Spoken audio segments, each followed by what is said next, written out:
Hi students, I am very sure all of you have played as young children. Let's understand the scientific implications of play. The unique character of a child is to play. Play is an outlet of their enthusiasm of life to live. Play is an absolute necessity of life. The need for child's play is supported by decades of research. A deprivation of play will have consequences on their growth and development. The school and parents prevent children from playing in open spaces, fields and other special spaces. Traditional ball games like Lagori are games almost forgotten. Children are enrolled into clubs at younger age. This is further compounded when children sit still in front of screens like television, video games and computer, absorbing their imagination and reducing their interest in play.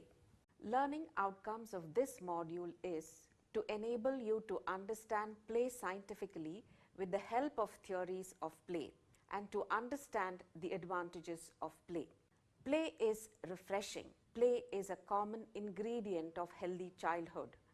The child's love for learning is linked with zest for play.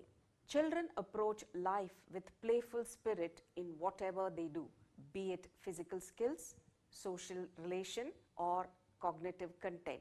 For children, there seems to be life is full of work as they are playing all the time. Let's look at little Ramesh, 1 year old, on a holiday at his grandparents' house, was overjoyed to see a flight of steps. This gave him a vent to his desire to climb stairs repeatedly up and down till he had mastered it. He was focused, was happy, did not wish to be taken away from the spot. This is because he was mastering a new skill important for latter development. He did it himself, explains that it was self-initiated play. Children are born with an urge to grow and learn.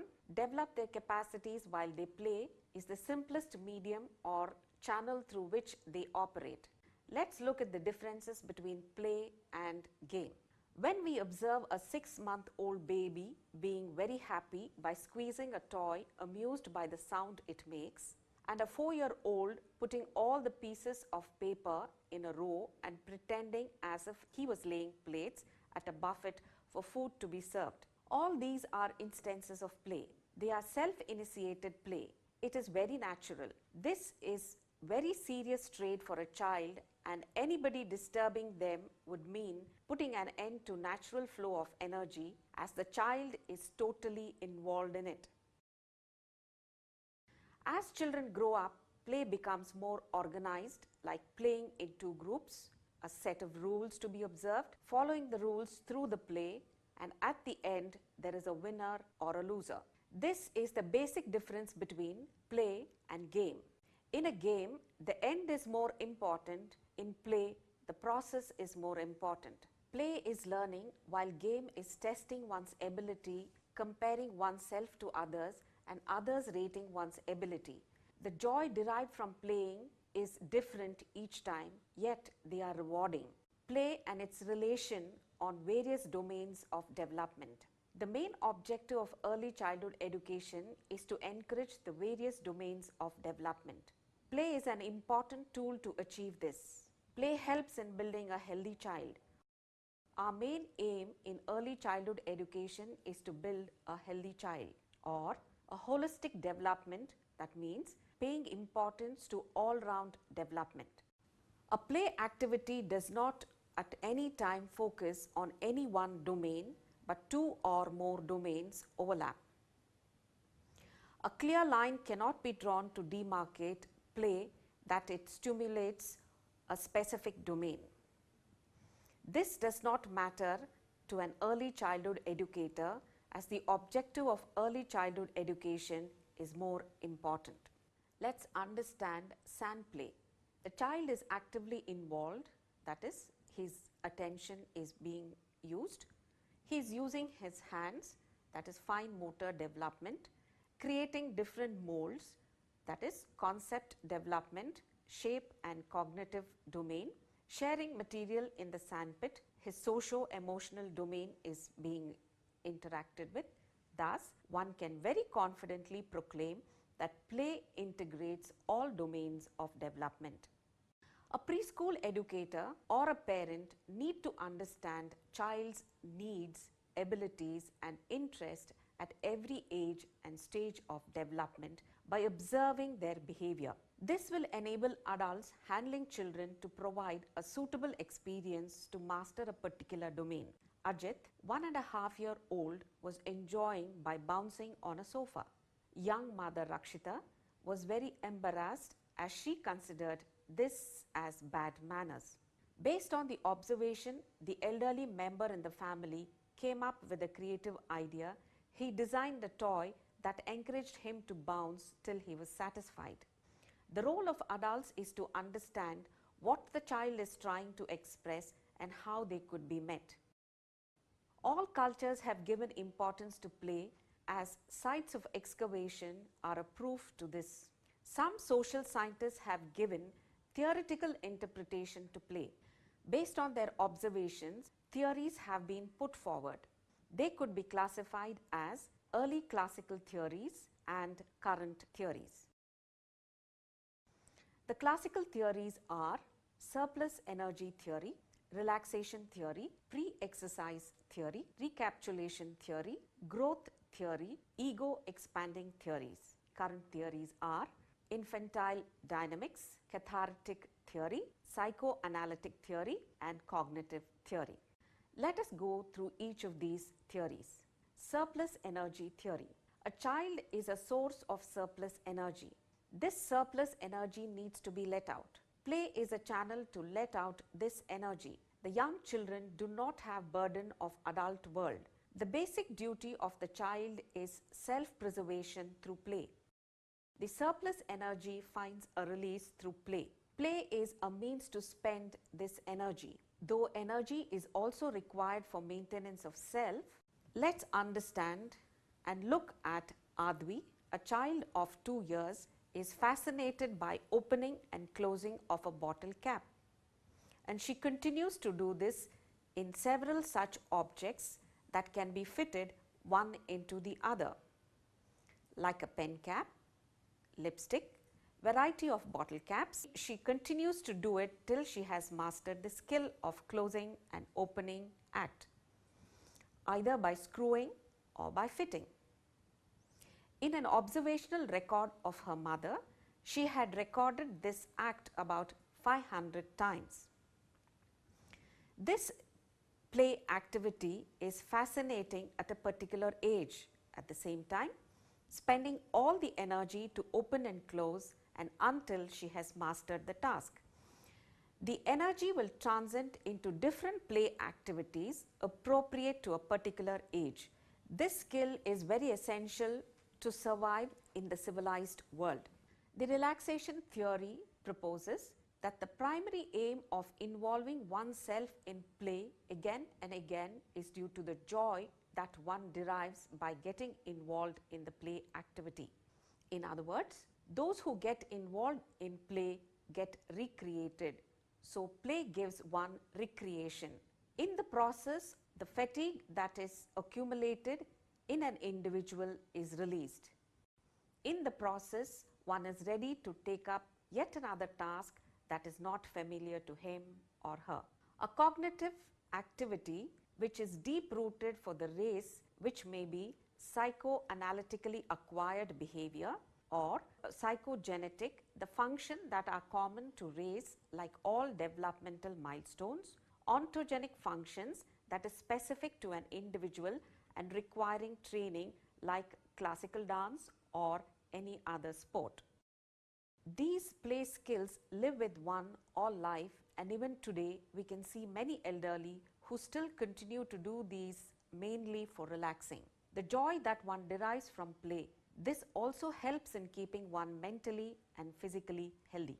Pre-exercise theory, in this it says, play gives a child an opportunity to exercise and learn those behaviors that are required for one's survival.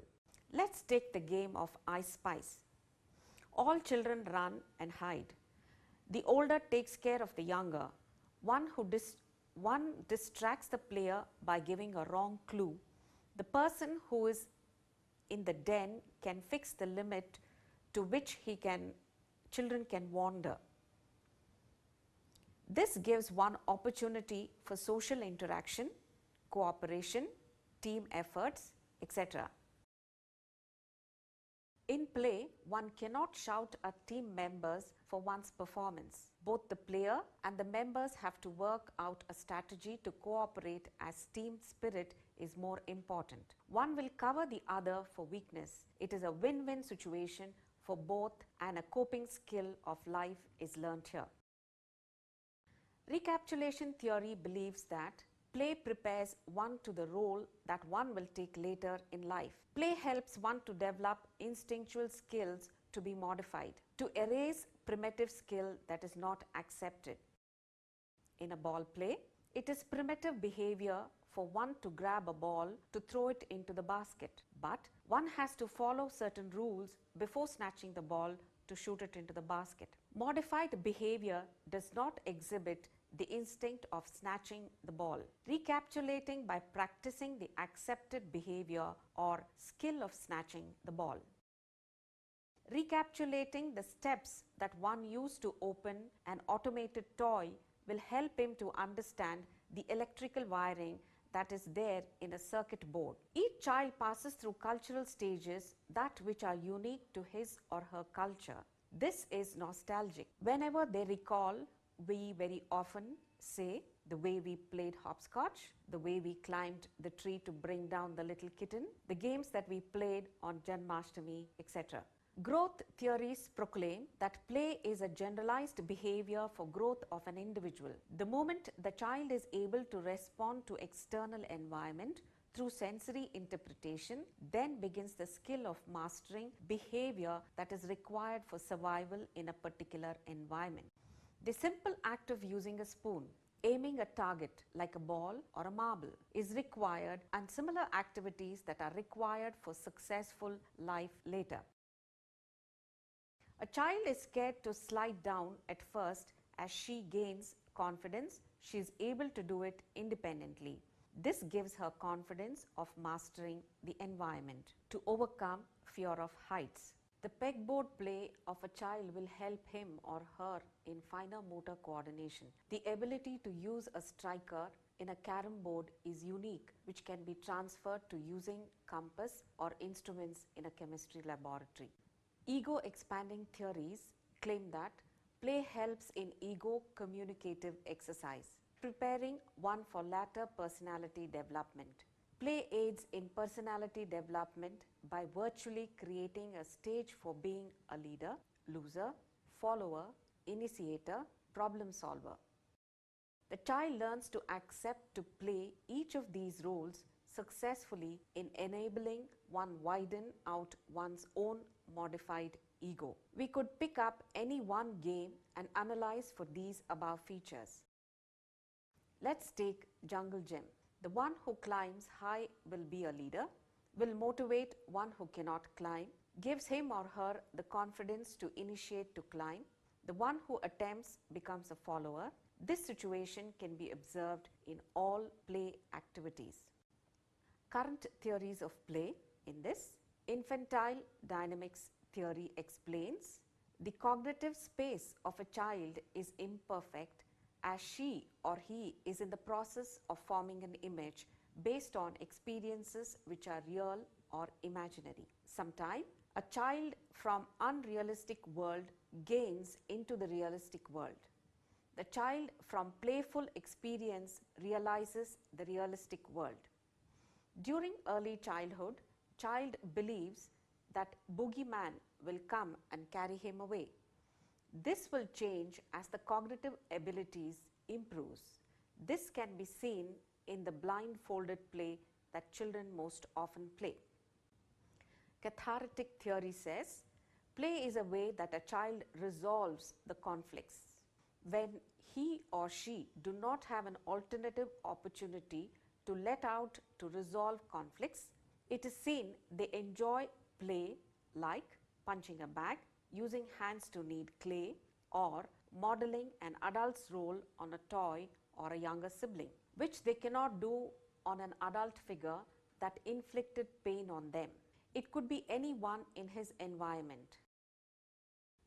Like imagining all cushions and pillows to be students and modeling as a teacher, using a stick to ask children to keep reading or to answer question asked. Psychoanalytic theory. According to this theory, a child masters a particular skill through repetition. A 3-year-old may jump from a foot-high stool. As he or she jumps, feels that he has accomplished a great task that was challenging. This gives him confidence. Similarly, in an ability to climb jungle gym that may cause anxiety, but with support and encouragement, one may master the same task which would give them confidence. The lesson of coping is learnt here. The ability to overcome anxiety causing factor. Play helps one to defend and cope with number of anxiety causing situations in life. Cognitive theory. The core of Piaget's theory is assimilation and accommodation. Play encourages an individual to integrate the experience into arriving at equilibrium. One integrates his new experiences into relatively limited number of motor and cognitive skills available at an age. During infancy, a baby puts everything into his mouth as the oral stimulus is comparatively high, developed during this age based on one's experience of the child will assimilate the information. This is true for all ages. Child throws a ball in the beginning with great effort. He learns the skill of throwing the ball effectively with experience. In short, initial attempts are modified to skilled attempts. The above theories are a scientific interpretation of the play behavior that have been observed. This helps us in understanding the value of play. All the theories contribute in one or another way in understanding the play behavior. Brain function is aided by play. It helps in learning about the adult, the world around in a non-fearful way. Play facilitates children to express their creative ideas. Cognitive and emotional skills improve. While playing, children are encountered to make decisions, discover new interests, and explore the world at one's own pace.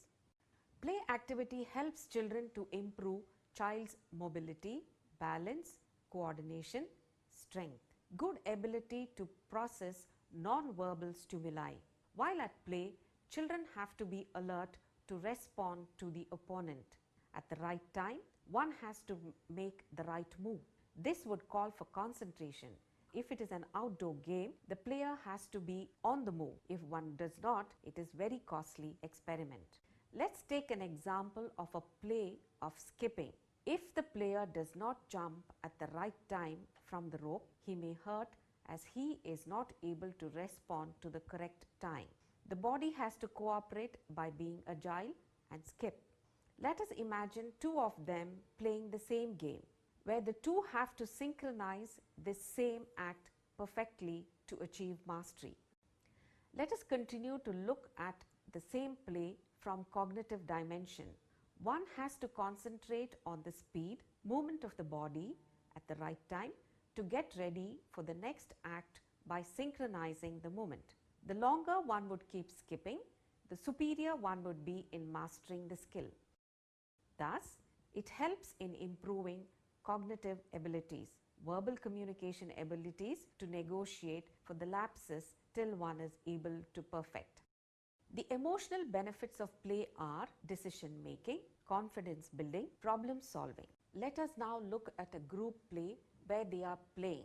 Let's assume it is lion in the den. The team members have to be alert to not to let the person from outside the circle to come in. Make an appropriate move to cover the child outside. The child outside the circle has to solve the problem by judging the right point to move in.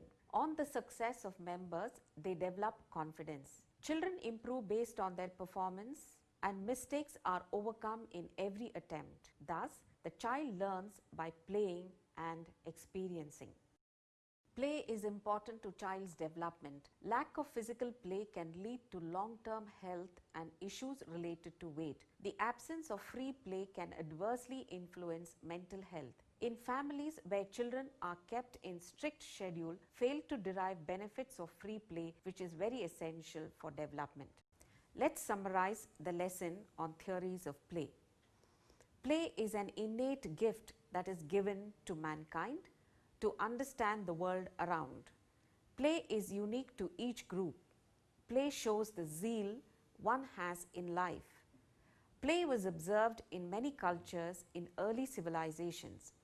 Play has cultural implications. Play is detrimental. For healthy growth and development of a child, the latest research claims that play is detrimental to brain development. The adult has to provide an appropriate situation and environment for the child to play. The theories help us in understanding play scientifically. The play behavior is universal irrespective of race, sex, and culture. Play behavior could be interpreted with more than one theory to understand the benefits to growing community of children. It could be classical theory or current theory. It could be understood based on the surplus energy level or cognitive interpretation of behavior. Play has a number of benefits to children. Irrespective of age, children need to be involved actively at play. Play encompasses more than one domain at a time. The domains of development cannot be separated based on play, it is integrated. Play has physical, social, and cognitive benefits. Play enhances creative, cognitive, communicative, and problem-solving skills. The pressure of the modern world has hastened in the pace of child development. This has caused the impediment in growth and development of children. The modern urban cities have not planned for the needs of young children. The natural environment setting does not exist anymore to initiate children into play. Technology has also deprived children from active play. Policymakers, educationists, planners have all to work together to redefine play for children. In the next module, you will learn types of play. Thank you students for listening. I hope you have understood the basic theories of play.